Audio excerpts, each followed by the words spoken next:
So, looked like the Jazz were going to make the playoffs. We thought. Things were going good, and then they play the Clippers bench, and they can't even beat the third-string Clipper team.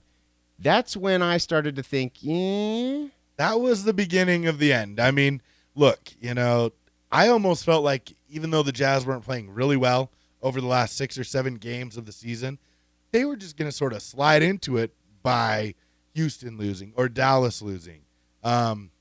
Memphis had already secured their playoff, guaranteed playoff. It was only positioning that was sort of up in the air for them. But look, I think over the last 6 games, and I think, the Clippers game was a prime example of, and this is something that I've been talking about all year, and sort of you and I have had a little bit of a disagreement about it, I think, along with Jedi Zog, is that it really is difficult when you're young to learn how to finish these sort of circumstances because you don't really know, even if you're a really good player, you don't really know how you're going to react when every game matters, right? There's only 82 in the NBA, but when it really, really, really matters. Yep. I mean, I can't remember what game it was where I think it was Golden State the last time we played them, and we were down by 3, and Rodney Hood took the shot, and he came up short. Was that Golden State or San Antonio? Pardon me. Yep. And he was short, and he looked at it, and he's like, I'm going to make it next time. You can see it in his eyes. I mean, he's the only player, and he's one of the younger players on our team who I feel has that sort of what I consider innate sort of killer instinct that you see in really good to great players. The rest of them sort of seem to shy away from any big moment.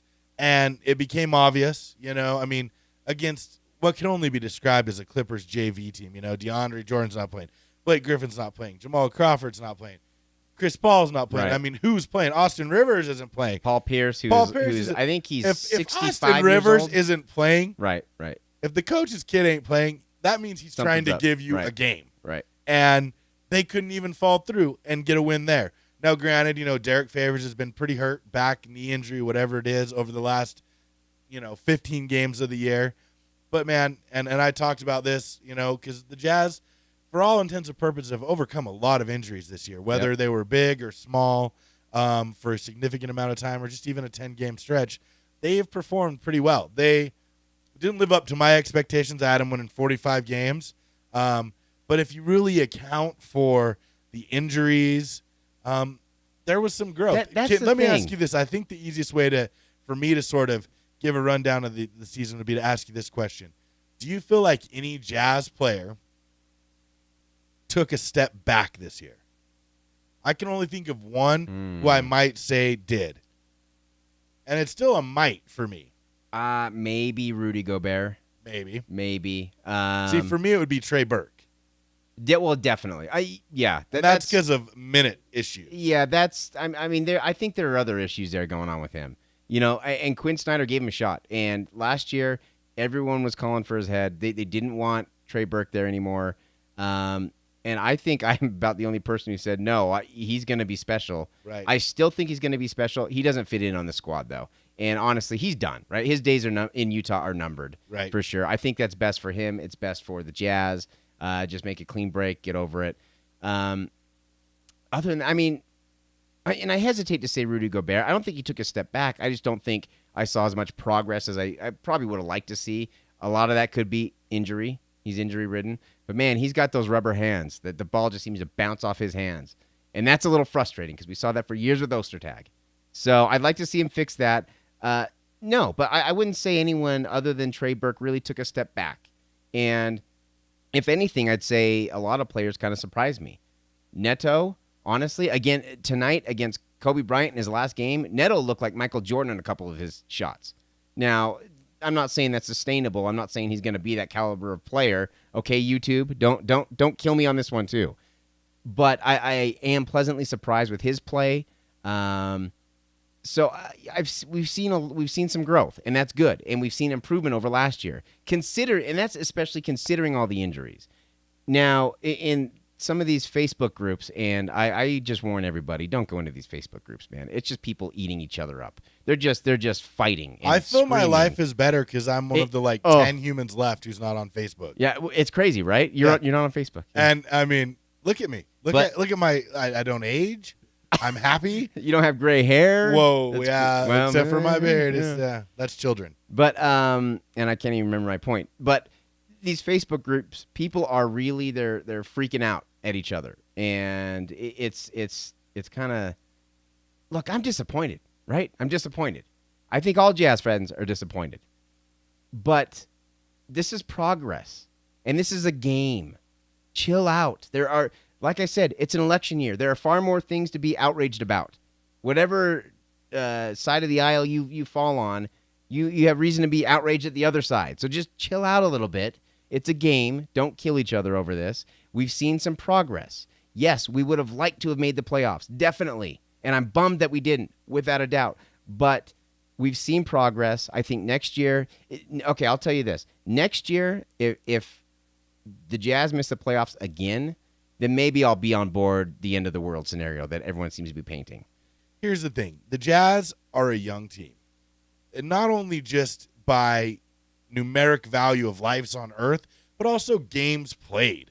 I mean, you can be, LeBron has been in the league 11 years, so he's still kind of young in the grand scheme of it all. He came in when he was 18, he's like 29 or 30 or something like that. Maybe he's been in 12 years. But the point being, numerically, he's young, but he's played a whole bunch of games. Right. These guys are both numerically young, and game-wise, they're young as well. You can't expect Rudy Gobert, Derek Favors in really his second or third full season, right, of actually being a contributing player on a team. Gordon Hayward the most at like 5 years, I think now he's been in the league. I mean, these guys are going to have to learn. There's going to be growing pains. And all things considered, injuries, youth, second-year head coach, playing in obviously the tougher conference, which was sort of down, but still tougher.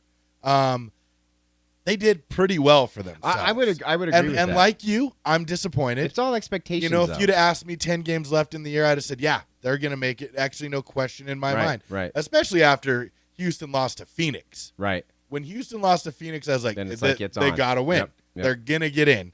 They're sort of going to back in. It wasn't so much about the play of the team that they're just going to back in because Houston is sort of the most confounding team in the NBA this year after they fired Kevin McHale one weekend. It's an understatement. Right? I mean, so I sort of thought Houston was just going to decline, much to their credit. Much to their credit, they didn't. They beat the Kings tonight, and they're in. But, man, yeah, I really would encourage Jazz fans, before you send a tweet to the Utah Jazz organization, any of the players, the owner, the coach, not that any of these people really care what you think, Right. but just think about it from your own perspective. Don't look like a hooligan who has no sort of real-world perspective, because the Jazz knew, upper management, owner, coach, team, that there's probably a 1 in 10 trillion chance that they're going to win the NBA title. Right. Then they saw the Warriors win 73 games, and they knew there was 0, right? So for what the expectations were, I think, at least from upper management down to coaches and players, sure, they're all going to tell you that the playoffs were the expectations. But I think internally, if you had a real conversation with any one of those people, they would say, given the cards they were dealt, it was a successful season. I would agree. And I actually have a question for you, and then we'll probably start moving on because we've been off for 2 weeks. We got a lot to talk about. That's true.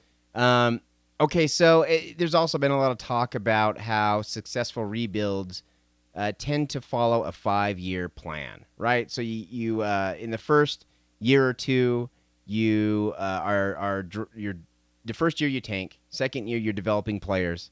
Third year, you make the playoffs. Fourth year, you get to the second round. Fifth year, you're a contender. So, and that's ideal. It doesn't always work out that way, obviously.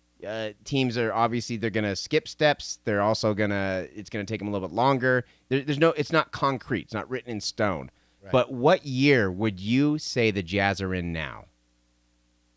Actually, or what of those stages you set out? There's some debate in this stage. I mean, what year of this rebuild do you think the Jazz are in? I would say they're in the third year. The third. That's what a lot of people said. I would say they're in the second year, and here's why. Because Quinn Snyder, this is his second year, and I understand I get all that.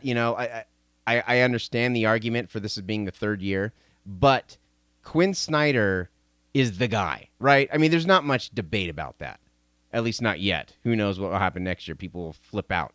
But I think he's the guy, and I think you have to consider the real start of this thing, the year that they hired him and brought him, because it's a different locker room, it's a different set of guys, it's a different set of coaching. They're running plays. Well, they were until it gets close down the stretch, and then they're just checking up 3-pointers. So I think they're in the second year. But even if they're in the third year and they didn't make the playoffs according to the plan, it's not the end of the world. And that's the thing I want Jazz fans to kind of calm down a little bit. It's been a few days since the Dallas game. We knew it was over then. Just calm down. It's not – people are freaking out. And the things they're saying to each other, the things they're saying about management and players, it's stuff you would never say to someone face-to-face. So just chill out, calm down. And here's the other thing. If the Jazz had won one of these games and they were in the playoffs, none of this discussion would even be happening right now.